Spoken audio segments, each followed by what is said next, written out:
係一啲你哋用嘅逃生路線嚟嘅。所以咧，我哋必須要去緊記，就係平時嘅防煙門咧係需要去保持關閉嘅。咁若果咧係呢啲防煙門係緊閉嘅時候咧，咁就可以減少到啲濃煙係入到去樓梯間嘅環境，咁從而咧令到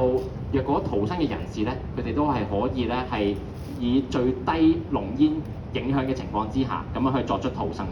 咁另外咧，第二個就係熟習逃生路線啊。當我哋平時咧都會，即係好似今日咁樣啦，我哋做一個防火講座，咁我哋都希望咧平時屋苑方面啦，都會定時咧去做一啲嘅走火警啊，或者係去做一啲火警演習嘅。咁我希望大家咧